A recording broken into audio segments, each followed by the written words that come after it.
నమస్కారం. ఎలా ఉన్నారు అందరూ? Thank you so much each and every one. ఇరు రాష్ట్రాల ప్రజలకి అందరికీ పాదాభివందనం. నన్ను ఇక్కడి దాకా తీసుకొచ్చారు. మీ ఇంట్లో ఒకటిగా నన్ను చూశారు. ఇంతకన్నా నేను చెప్పుకోవడం అంటూ ఏమీ లేదు. గెలవలేను అనుకున్న వాడిని గెలుపు దాకా తీసుకొచ్చి గెలిపించారు. అంతకన్నా నాకు ఇంకా వేరే అదృష్టంగా నేను ఏం ఫీల్ అవ్వట్లేదు. Thank you so much to each and every one. And బాధాకరమైన విషయం ఏంటంటే అందరూ చాలామంది అడుగుతున్నారు. నేను దాని గురించి పెద్దగా అనుకోలేదు. ఆ బాధలో ఉండిపోయాను. చాలా బాధపడ్డాను. కారద్దాలు పగలగొట్టారు. బయటికి రా, నీ అంతా చూస్తా అన్నారు.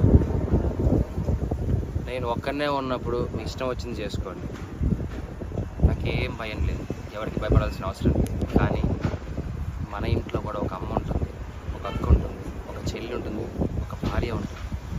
వాళ్ళు మన పక్కన ఉన్నప్పుడు మనం ఎలా ప్రవర్తించాలి అనేది కూడా మనం కొంచెం ఆలోచిస్తే బాగుండు అని నా అభిప్రాయం. అద్దాలు పగలగొట్టినప్పుడు ఆ అద్దం పెంకులన్నీ వచ్చి మా అమ్మగారి మీద పడ్డాయి, తేజు మీద పడ్డాయి. ఏమీ ఎవరికి కాలేదు కాబట్టి సరిపోయింది. అదే ఆ పెంకుల వల్ల ఏదైనా జరిగిందంటే, ఆ రాళ్ళ వల్ల తల పగిలి ఎవరికైనా ఏదైనా జరిగిందంటే నేను ఈరోజు ఎవరిని కోల్పోయేవానో నాకు తెలియదు. ఇలాంటివి ఇంకెప్పుడు ఎవరికి జరగకూడదు. ఇలాంటివి ఎప్పుడు ఎవరికి చేయకండి. మీకు కోపం ఉంటే తిట్టండి, పడతాను. కామెంట్ పెట్టండి, చూస్తాను. ఇంకా కోపం ఉంటే వీడియోలు తీసి పెట్టండి. ఎలాగో పెట్టారు, నా కుటుంబాన్ని మొత్తం బాధ పెట్టారు.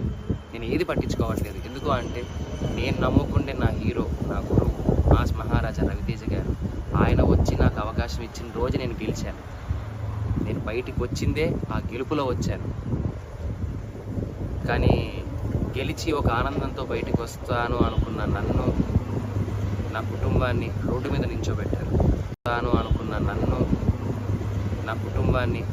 నించోబెట్టారు.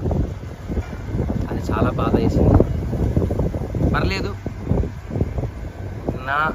నన్ను ప్రేమించే వాళ్ళు, నన్ను అభిమానించే వాళ్ళు ఉన్నారు కాబట్టి దేవుడు చల్లగా చూడబట్టి మా అమ్మకి, నా భార్యకి ఏం కాలేదు. నాకేవైనా పర్లేదు. మన ఇంట్లో ఆడవాళ్ళు మన పక్కన ఉన్నప్పుడు కొద్దిగా జాగ్రత్త వహిస్తే బాగుంటుంది. జాగ్రత్త ఏదైనా జరిగితే కప్పు పోతే తిరిగి తెచ్చుకోవచ్చు, డబ్బు పోతే తిరిగి సంపాదించవచ్చు, మనిషి పోతే తిరిగి తీసుకొని రాలేమండి. ఇది గుర్తు పెట్టుకోండి.